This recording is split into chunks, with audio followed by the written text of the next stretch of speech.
Hello, ladies and gentlemen. A warm welcome to each one of you to this fireside chat where we will discuss the importance of customer experience, the role that machine learning and AI can play in data management, and how all of it, if done right, can help in securing real time revenue. A part of Adobe Experience Wednesdays, I'm sure this fireside chat will help you with an informative session. And I draw the confidence to say so from my speakers for the panel. It is an honor to have Survi Gupta, Head of Digital Marketing Lenskart, and Mr. Soumitra Dhankar, Solution Consulting Lead, Adobe India, with me today. Thank you guys for your time today. Survi, I'd like to start with you. I mean, for Lenskart, can you take us through what are the various stages of customer acquisition journey? Okay, thank you so much, Annabelle, for this warm welcome. Firstly, at Lenskart, the customer acquisitions are very, very clear and very, very small.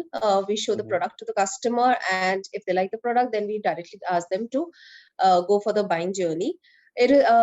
Compared to a BFSI where the journeys are very, very long, over here the journeys are very short. We just ask for the name, address, and that's it. So this is just one part of it. When we look at the customer acquisition, there are various parts of it because people are coming through multiple channels. And Lenskart being an omni-channel organization, online is not just one part of it. We have store, we have a chat, we have WhatsApp with us, we have email marketing, SMS marketing, and the biggest one also, which is working very, very, very good for us, is the HTO, which is the home try-on. With the curfews right now going on, a lot of people, because specs are kind of an essentials for people who wear specs on a daily basis. So therefore, because of this not lockdown actually, because of the curfews and because of the increase in the cases, so a lot of people are now increasingly calling people at home for checking their power as well as buying it at the comfort of their home. Okay. This brief journey, what you call a short journey that you mentioned, it has various data points involved, and that's where I get Soumitra to be a part of this conversation. You deal with a wide range of brands across the globe. What are your experiences of customer leveraging data to progress the customer journey, through the marketing funnel? Yeah, Nirva, thanks for that question. Great start, Survi.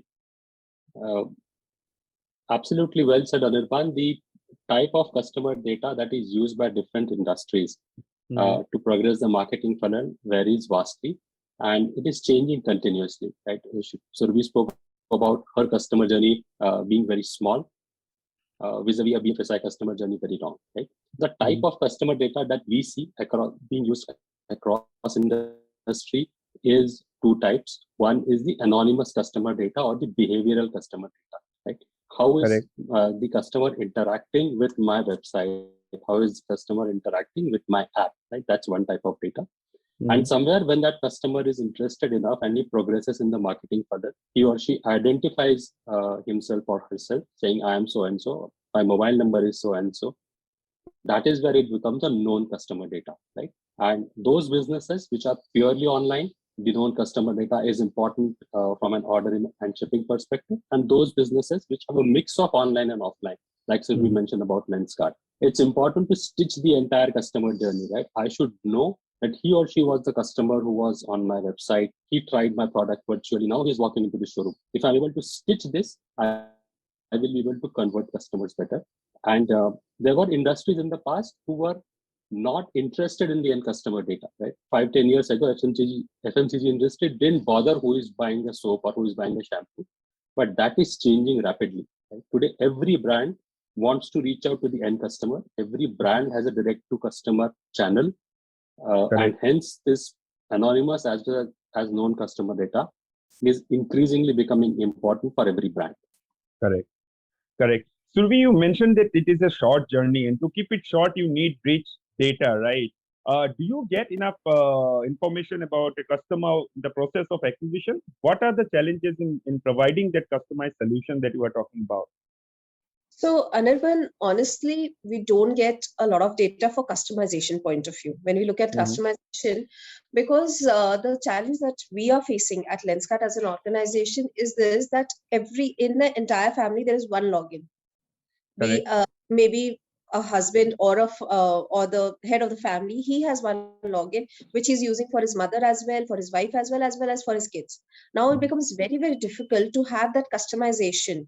That how is it? Like for example, even in my case, when I was not part of Lenskart, my login ID was not only just used by my family, but by my cousins also, by their families also. So it was actually like it was circulated around.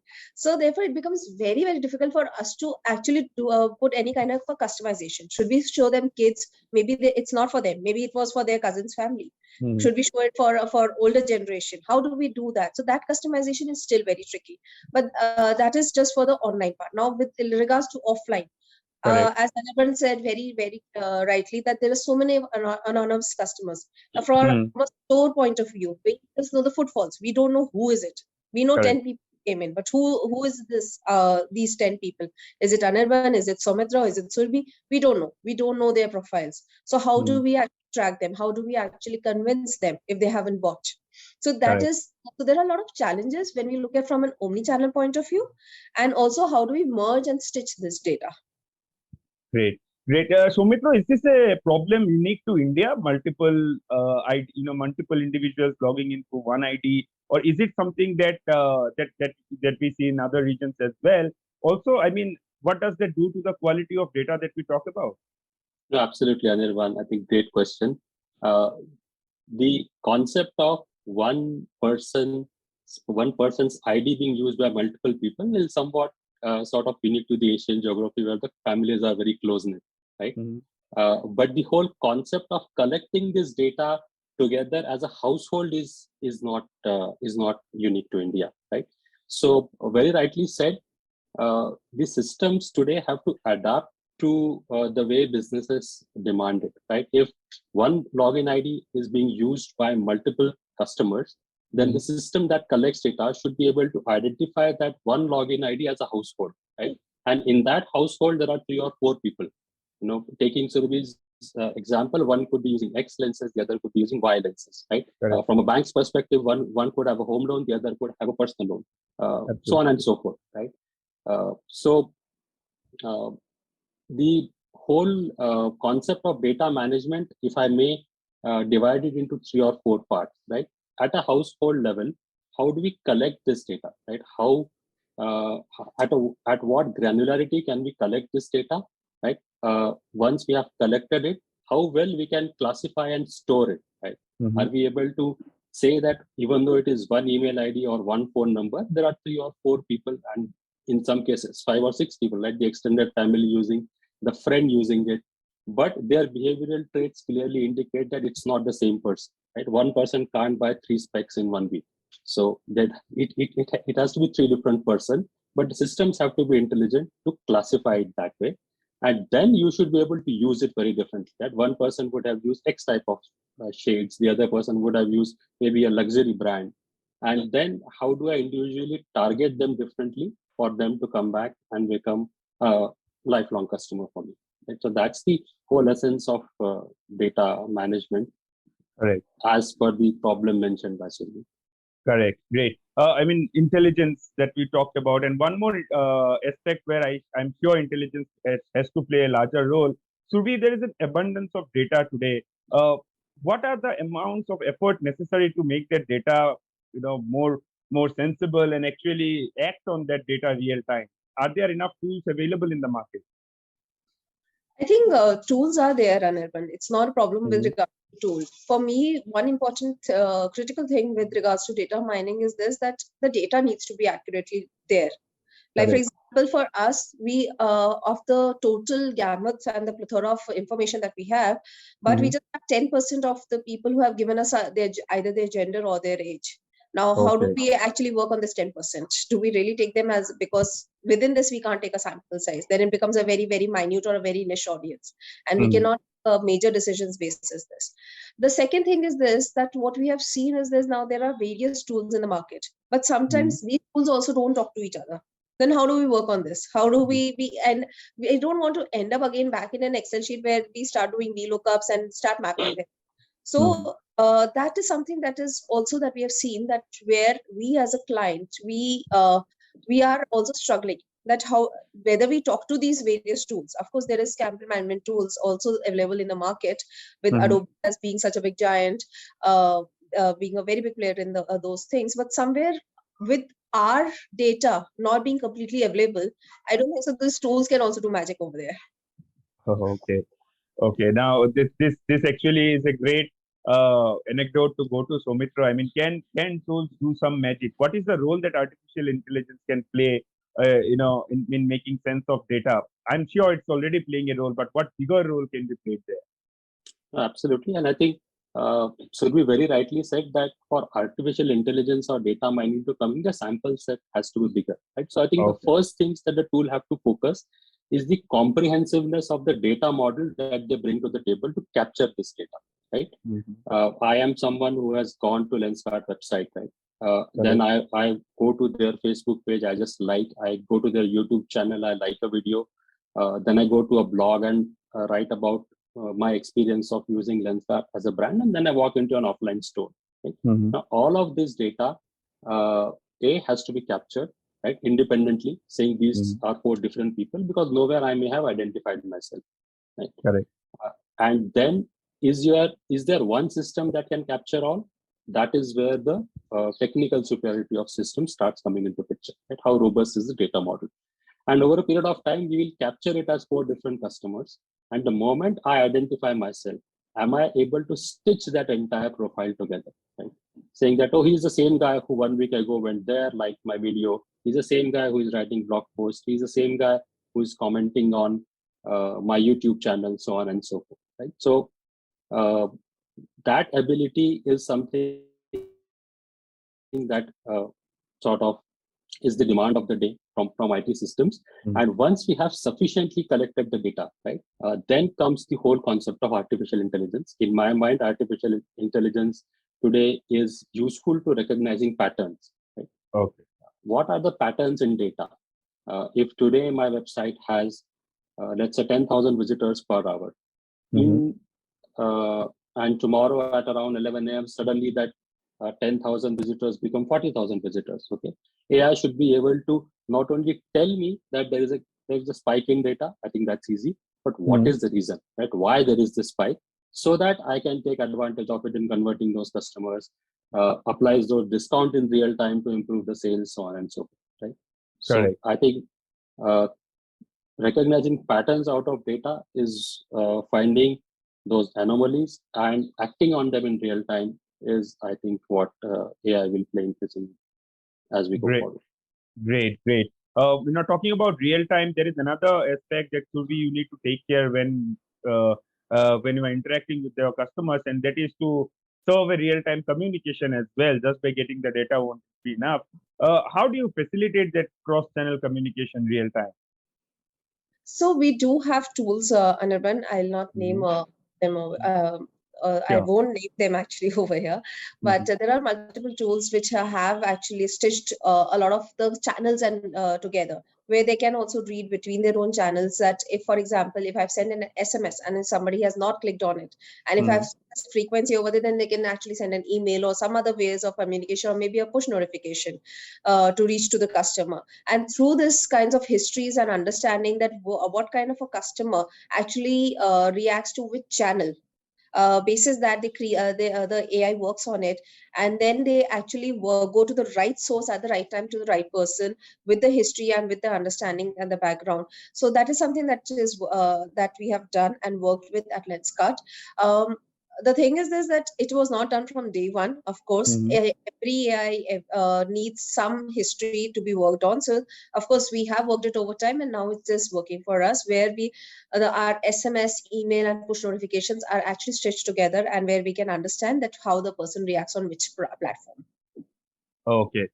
So, Mitra, today customers are interacting with brands through a wide range of channels, as she mentioned. Are there solutions in the market that can take care of this cross-channel communication, real time, the challenge that we often talk about? Absolutely. I mean, I think Surbi just mentioned they have a product which stitches together their communication mediums of email, SMS, push notifications. I think there are many. Adobe has one, and there are many. I think what needs to be thought through in times to come is apart from doing communication to customers in real time, how these products are helping you govern your data better, right? And this is especially in the backdrop of privacy, GDPR, the Indian Data Protection Bill that is going to be tabled in the Parliament. It may come up to us anytime. So how are we governing this data? Tomorrow, if I send an email to a brand saying, I don't want you to hold my data, can you delete my data and confirm back, right? Is there a governance process in that organization that helps you do that at a click of a button and say it with confidence that, yes, I have deleted your data, right?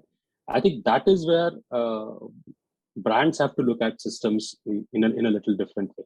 Sending email, SMS, push notifications, I think it's been happening for last 10 years. It will continue to happen. And there are good enough tools available with us, with our competitors who can do this work. But can you do it in a privacy compliant way? Can you do it in a customer preferences being respected manner? That is going to be the key question. And that is where I think brands may have to look at a platform which could be different from what they currently use, right? Which are good for transaction, but from a privacy governance perspective, may require some additional features or functionality.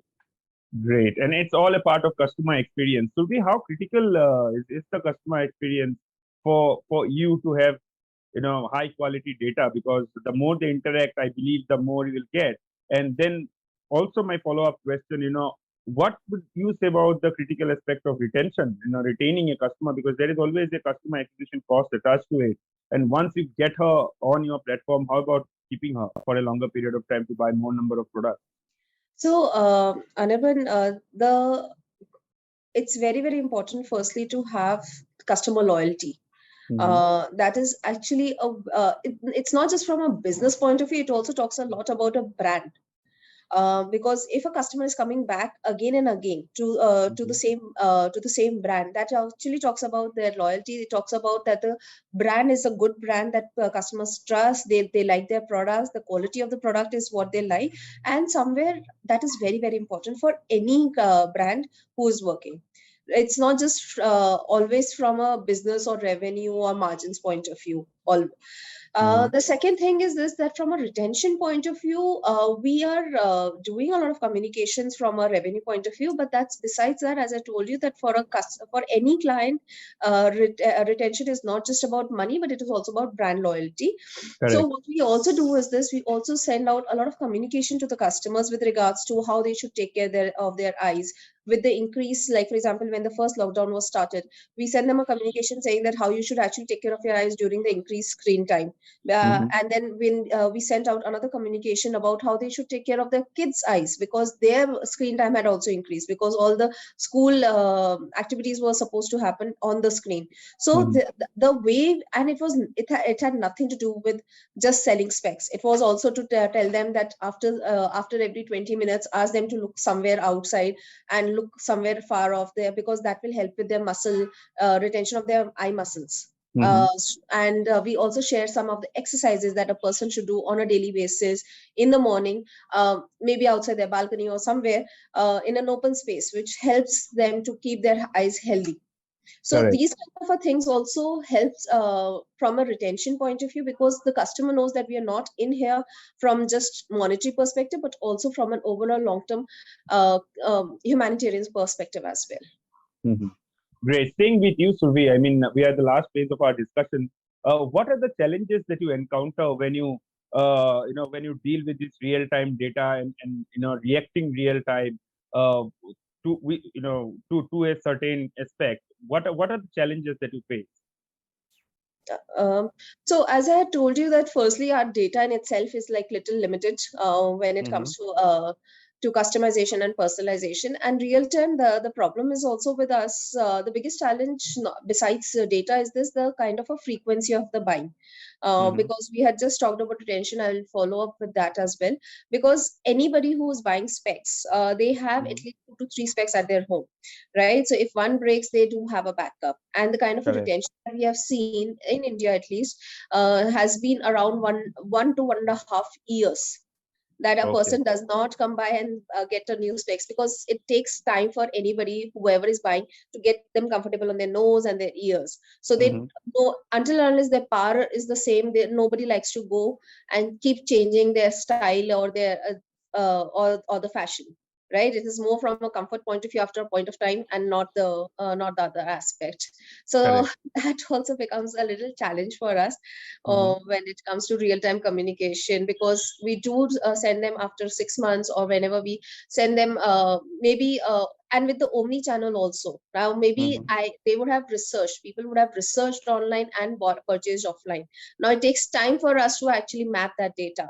So Correct. maybe they would have researched online, but they have not, since they have not bought offline online. So therefore we keep sending them some add to cart or some kind of a reminder messages, although they have purchased offline. So after some time, when we have that data map, then we realize, oh, he's already a customer. But the customer might have already gotten irritated by then. Correct. So Great. that is where also that's a challenge with regards to real time, that whether you should actually be touching, because that customer might have just downloaded the app or would have just checked online while he was in the store. Correct. Just That's to great. see that, is there a difference in the costing on online or offline? Should I buy it from here or should I buy it from the online? Which because I've already seen this looks good on my face. This color, this shape, this looks very good on my face structure. But let me just check online once. I think that's a human nature. We want to see whether there is a discount higher on online as compared to offline. So they would have just checked, but they would have then purchased online because we are an omni channel. We do not differentiate between the discounts on online and offline. So then they would be happy, like, let me purchase it offline only if the cost is the same. Correct. Great. Thank you, Subhi. I'll come back to my last question. We have talked about challenges. We need to end with opportunities, and I'll ask you about opportunities that tech today can provide to you. But before that, I go to Soumitra. I mean, the challenges that she mentioned, are these unique to India, or do you see such challenges across? And a follow-up, I know, that what can customer experience actually do to help these challenges that she mentioned? Absolutely. I think challenges are not unique to India. Challenges are unique to globally. How do I map an online and offline journey, right? Without customer explicitly identifying himself or herself? How do I map to say that he is the same person who had been on my website and who has walked into my store, right? And there is no great answer to it except keep collecting the data point. Keep collecting the data points that he came to my website once and he did this. Next time he came, he did this. Every time he is an anonymous customer, right? With an anonymous ID. And the same goes with collecting the offline data. There would be a day where customer would be compelled to identify, right? If the brand experience is compelling enough, they will identify themselves. That is the time you have the opportunity to stitch all of this together, right? Now, you can only stitch when you have those threads ready. If you don't have those threads ready, those threads are lost. They are in different systems. Then you may be in a situation where you have a customer who has identified himself, but his past present is not known to you, or it is known, but it is not in a shape and form where you can stitch together, right? So I think the idea is to have those systems which keep collecting customer data, as Surbi said, based on their motivation, right? And talking about brand and customer experience, Surbi gave a great example of brands. Ultimately, customer likes to engage with brands who care, right? Correct. The first time experience of buying a brand may be out of need or a compulsion, but the repeat experience or a lifetime experience is definitely originating out of care, right? And today brands are finding ways to reach out to customers to show that they care. Lenskart reaches out to me to tell, how do I reduce my screen time? How do I take care of my eyes? Not only me, but for my extended family, the whole household concept that we spoke about. And that is what makes respect Lenskart. That one-time sale maybe my trigger to go there, but what keeps me with Lenskart is this continuous brand engagement. And if you have systems that can communicate this to the customer in their moment of need, I think rest of the marketing matrices such as brand awareness, email open rates, customer lifetime value, employee satisfaction, all of them will fall in place, right? The whole if the intent is from the heart, I think everything else matrices, etc., take care of themselves. Correct. Correct. I'm sorry, I just want to jump in over here because Please do. Please it's do. about India and international, because in Lenskart is available international. We are present in Correct. US and UAE as well. So when it comes to data, actually, India is far much more better. Trust me. Wow. Yeah, Americans and be it other countries like from UAE and Singapore, they are much more actually concerned about their data privacy, more, honestly. And secondly, with iOS coming in, the new Yeah. guidelines of iOS, right? And most of the people actually using Apple outside India. So therefore, over there, it becomes even more difficult for us. Correct. I Correct. thought I will add this point. Definitely. Your quick remark on it, Soumitra, the point that she just made on Indian data being more, being richer than the data she's collecting from. No, absolutely. I think we are moving towards an ecosystem where data is only collected by consent, managed by consent, and activated by consent. Right? Gone are the days I can go to a website and my data being available with 15 different brands. Right? Correct. The whole ecosystem that has thrived in the last 10 years, I don't think so is going to last for next 10 years, right? So we are moving towards consent first, privacy first, intent first data management. It has already percolated a lot in the Western world, and I think it's round the corner in India. Great. Thank you very much, Soumitra, for your time. It was amazing listening to you. I would end with Suvi. As I said, we talked about a lot of challenges. Let us leave with an opportunity that you are excited about when we talk about real-time data collection and delivering real-time solution to impact the revenue. I think opportunity, Anirban, is a lot. Lenskart as an organization, we are growing. Okay, when I started a year back with Lenskart, we were 700 stores. Now we are almost around 900 stores. So therefore, as we grow, there is an opportunity. Honestly, when we actually looked at during this Diwali, we did Lenskart Se Roshni campaign, where we actually provided free eye checkup and provided free classes to the less privileged people in our society. And we were very shocked with the results, saying that there were a lot of people like cobblers, like watchmen, who didn't even knew that their powers have changed. And they were still working with the same powers, with the same glasses for so many years. We got their eyes tested. We gave them some we got them the right powered specs and the kind of unhappiness and the kind of joy that they could actually, when they put on those new glasses, with the kind of a new vision that they had. And so that was like really out of the world. I don't think so I can even express that kind of a happiness that we saw on their faces. So I feel that there is a lot of opportunity from a data point of view, of course, but as you grow bigger, then of course the data is going to grow bigger. It's going to grow better. And as I told you, the challenge was there, but of course we see a lot of opportunity also over there of growing from that 10%, where we just have currently 10% of our gender and age. Of course, that can reach a much more bigger and potential level. So as you grow overall, of course, the data and the opportunities over there grows further, and it can help us to understand this better. And I feel so that from not just an omni-channel point of view, but from a global point of view as an organization, if we can further mix and match this, that is another challenge from a data mining point of view. What's this? That's great. Thank you very much for your time, Suvi. It was really an honor to have you here today. That was our fireside chat of Adobe Experience Wednesday's real-time revenue. I hope you all enjoyed the session. And again, thanks a lot to my speakers. Thank you, guys. After the amazing fireside chat, let's move ahead to the presentation by Pragati Malhotra, Solutions Consultant, Adobe. Over to you, Pragati. Happy Wednesday, people. Very good afternoon to all of you. Today, we are here for this webinar trying to uncover the power of real-time in the digital landscape, right? Be it real-time revenues, be it real-time personalization, real-time segmentation, etc. And if I can promise you just one thing about this session, it's going to be anything but boring. This webinar includes product sneaks, it includes a customer journey, it includes the business benefits that you can derive out of the solutions, and a lot more. So what are we waiting for? Let's get started. So here we are. Let's meet Mr. X. Mr. X is based out of Gurgaon. He is a corporate professional. He is married. He has 2 kids. He stays in Gurgaon with his family and his mother and father. Right, that's what his household currently looks like. Getting to know him a little more better.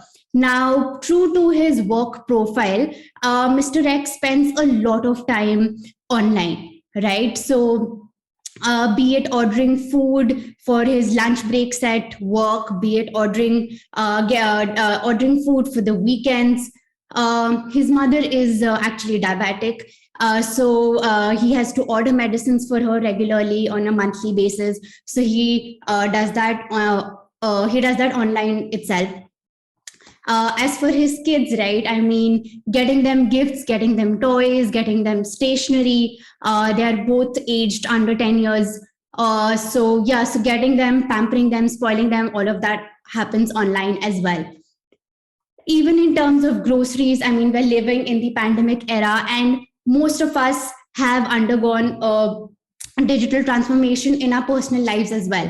And similarly, for Mr. X, now he's also kind of responsible for ordering groceries online, which he does that again on a monthly basis. So from what we see here, Mr. X has been interacting with various brands. He has various interest groups, some with respect to his parents, some for his kids, some for his personal interests, some for the household. So all in all, it's a lot of digital cross-platform behavior that sometimes it just becomes very difficult for brands to really make sense out of it, right? And as a result, what really happens? Mr. X is bombarded with notifications, with messages, with emails about some sale going on, some offer coming up, something that is not relevant to him at all, and he's still getting bombarded by these notifications or ads. And again, it's not just only the customer that's suffering, right? It's also you guys. It's the marketing teams, it's the product teams who have these huge targets to meet on a monthly or a quarterly basis. And you guys are often struggling trying to just make sense of how to actually go about making sense of this cross-platform, cross-device, cross-brand user journey. And actually, all in all, what is the biggest challenge that we are looking to solve here? It's actually nothing but data, right? When I'm talking about data, brands have actually reached a breaking point when it comes to their technical landscape, right? The kind of applications, the kind of data models that they're currently using. Now, these data models or these applications are not built to work with each other. Even in the MarTech space, there are almost like 5,000 or a little bit more number of players out there, which help you solve one use case or a couple of more, right? So all of them come from different pedigrees, different regions, different capabilities. So it becomes really difficult for the in-house marketing teams, for your in-house product or your IT teams to actually integrate all of them together, and then being able to provide an ROI, being able to help you deliver on those targets that we are talking about. Now, this is what we had when it comes to talking about internal challenges. From an external challenge point of view, the first challenge here is, what about the customer privacy? Where do we have data governance in place? Which kind of data can be shared with your partners? Which kind of data can be used to target them across display platforms, or maybe send them out an email? What about consent management? What about people who've unsubscribed, right? So that plays a big role. Of course, we've all talked about depreciation of third-party cookies, which is coming soon in late 2023. That's what Google has announced. So how does advertising, marketing function in this post-cookie era, right? And the most important of it all, the competition is not going to wait. Your competition is ever evolving. And I mean, let's be honest here, there is a select chunk of digitally pro audiences which all of us are looking to target and acquire, right? So if the competition reaches your customer first, of course, whose loss is that, right? So the competition is not going to wait. So of course, now talking about all of these challenges, I don't want to down the atmosphere here. Let's actually talk about what the future holds for us, right? What is the fix that we are looking at? How do we actually solve for these internal challenges, these external challenges that we just saw, and how do we make Mr. X a happy customer, right? So starting with just a brief snapshot of what a customer data platform or a CDP, RT-CDP does. It's nothing but a very, very simplified collection of all your customer data. When I say customer data, I am talking about both your known as well as your unknown data. When I'm talking about known customer data, I am talking about the email address, I'm talking about the phone number, I'm talking about the customer ID, the transactional details, the postal address, all of that known customer data. That is one. And the second umbrella, which is basically when a user is not logged in, what are they actually doing? Which banners are they clicking on? What did they add to cart? Which ad did they click on? Which source are they coming from? What is their demography, right? So getting both the known and the unknown customer data together and building this 360-degree customer profile. Now, this 360-degree customer profile is, I mean, this is actually the gold mine of the product, right? This is where the magic happens. Now, this profile, since it contains all your customer data, both known and unknown, you're able to really act upon it. You're able to create segments. You're able to standardize it using the experience data model. You're able to put privacy controls, governance controls in place. And then once you have these segments, you have these profiles, how do you go about activating them, right? Activating, when I say activating, I mean, how do you go about sharing this audience segment with your social channels, with your display channels, with your CRM, with your marketing automation engine, with your personalization engine, right? So being able to really act on the data, act on those segments that you have built. So now just breaking down this entire process and actually show you how it actually works. So when I'm talking about data collection, right, now this data collection can, of course, first of all, will include all your digital behavioral data. So the data flowing in from your analytics, right? Now it can, now these can obviously either be an Adobe application or it can be a third-party application. There is a long catalog of pre-built sources and partners that we have built into the platform. So irrespective of what solution you're using, you are able to ingest that data into the customer data platform. Then, of course, data coming in from your CRM. If there is, you can also put the web and mobile SDK to be able to track that behavioral data in real time. You can ingest it using a CSV. This is the batch ingestion that we're talking about. You can use streaming APIs as well to ingest these customer segments, right? So this is basically the first step where we're talking about collecting data and bringing all of it together in the customer data profile. Right now, the second step here is basically how do we go about building this real-time customer profile, right? Now, so we were talking about Mr. X here. Now, Mr. X is, we talked about it, his mother is diabetic, so he has to order medicines for her. He's done that recently in the past week. He's also looking to replace his car, and he's been researching the new car models. He wants to buy an SUV now. So he's looking for suitable cars in his budget range. He's an avid cricket fan. There is a test series that just ended. So yeah, so he's been following the Indian cricket team, and does that quite quite religiously. He's also a sneak freak, so he's ordered sneakers for himself again in the past a couple of weeks back. So again, what we saw here was there was a lot of cross-channel, cross-platform, cross-brand behavior of what we see for Mr. X. And now what can we actually do about it, right?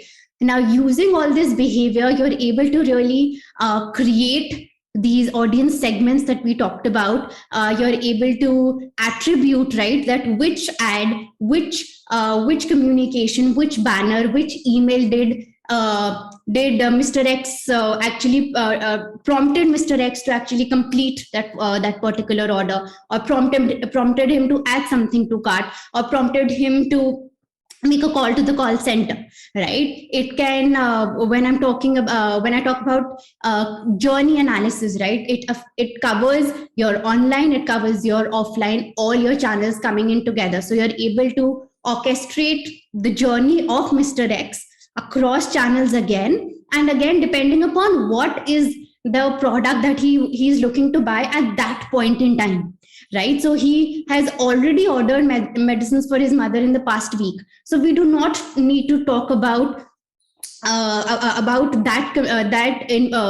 those products or that category at that point in time with Mr. X, right? It has to continuously evolve in real time depending upon what is he doing at that point in time. Now, moving on from the real time customer profile, the second step comes in through segmentation, right? The third step, where you use profile attributes.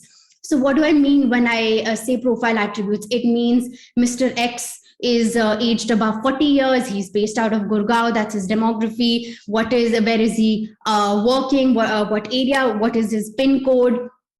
Along with what are the events. When I say events, it basically means what were the products that he browsed, what did he add to cart, where did he spend time on, did he make a complaint to the call center and he returned a specific product, he wasn't happy with the customer service, all of that. So that is what your events will cover. So actually a combination of your profile attributes, your events, as well as other audience segments that are already that are already built into the platform that you've built in the past, and then being able to align them either sequentially. You want to create a time filter where you want to just look at data for people for the last week, for the last month. Do you want to sequentially define it? Do you want to do it in a batch? Do you want to evaluate a data stream that is flowing in, which is streaming at that point in time? All those permutations and combinations are possible. You can see for yourself in the short product sneak that we are currently looking at, and very, very intuitive, right? It's a drag and drop interface. You drag and drop these profile attributes, these audience segments, these events, and then you create a segment for your target audience. And once we are done with that, once we have our audience segments in place, now the point is now we have to activate these audiences across destinations. Right. So when I say activate these audience segments, I am talking about your social channels. I'm talking about your search channels, your display, your marketing automation, your personalization engine, your CRM, right? It can be any destination. It can again go back to your own data lake or your own data warehouse as well. But depending upon what you want to do with that audience segment, that audience set gets activated in real time on the destination of your choice. Again, all of this activation segmentation has a governance layer built on top of it. So at any point in time, the system detects that there is a specific set of users, or there is this specific set of information. Let's say that you do not want to share the first party, the authentication details of your customers with a partner that you're sharing this audience segment to. So this governance control, you can put that in place when you're creating that segment. You can put that label on top. And if by chance there is a data governance policy, a violation is detected as you're doing that, it automatically will prompt you that this is something that is against the governance policy here, and this is and you cannot proceed with that. So a very important layer of governance and privacy built on top of all the data that you've ingested into your system.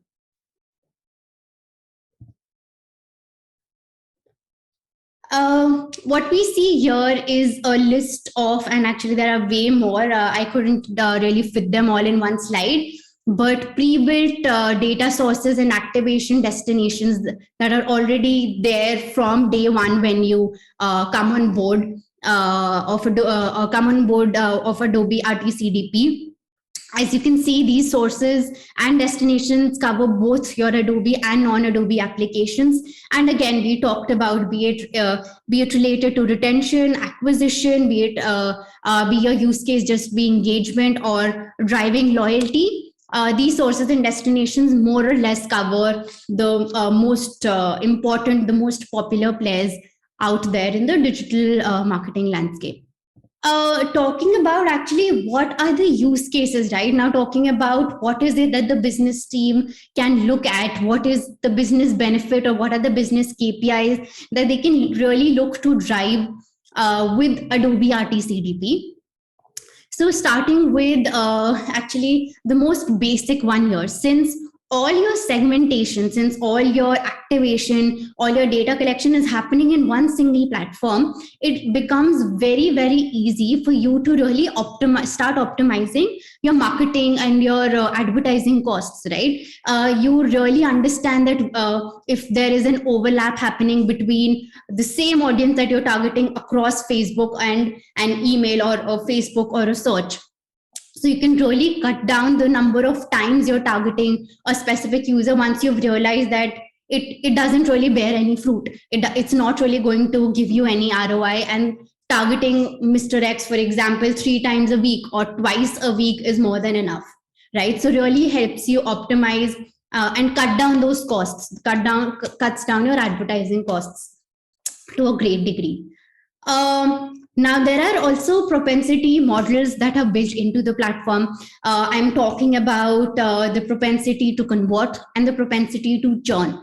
And this conversion and this churn is, again, it's a flexible definition. You go ahead and decide what it really means to you. And once the system gives you the propensity, you're able to really segment those users and again target them in real time. Therefore, increasing your sale, helping you target people who have a much higher propensity to purchase, who are more, who have a higher propensity to be more loyal to you or to come back to your platform.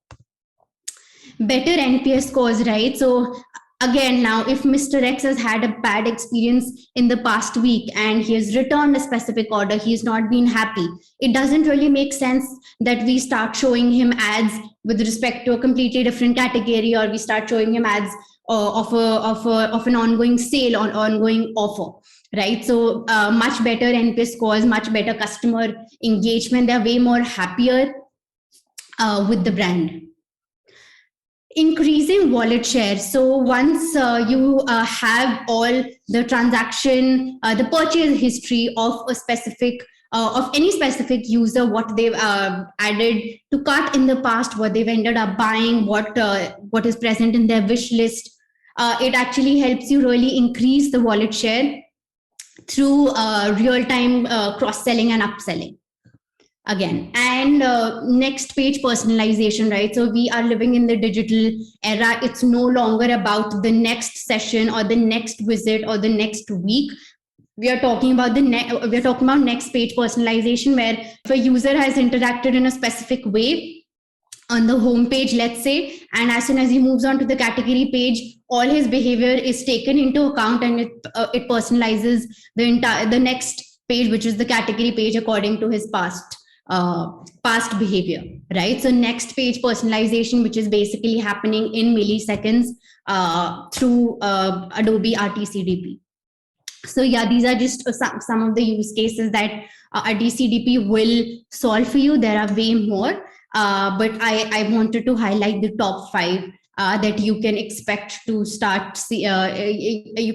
see once you use the platform. And where does it actually lead us? It leads us to a very happy Mr. X. He's happy with the personalized treatment that he gets. He's happy with the call center executive who talks to him who understands his problem, as well as he is not now really targeted with these million prompts, emails, ads that he sees every day. And of course, happy Mr. X leads to a happy Mr. X's family, whose wife is happy with the gifts that he gets for her and for the kids because of the timely prompts, the real-time prompts that he's getting according to his interest, according to his behavior, according to his purchase history. And of course, saving the best for the last, it also leads to us actually exceeding our targets, which beyond our wildest expectations, right? And really getting there and overachieving our targets, if I may say so. So I will leave you with this image. I really hope that this session was useful to you. And thank you so much. Handing it over back to Anirban. Thank you. That was Pragati Malhotra with her presentation. Thank you very much, Pragati. With this, we mark the end of this session. See you again next time. Thank you very much, everyone, for attending.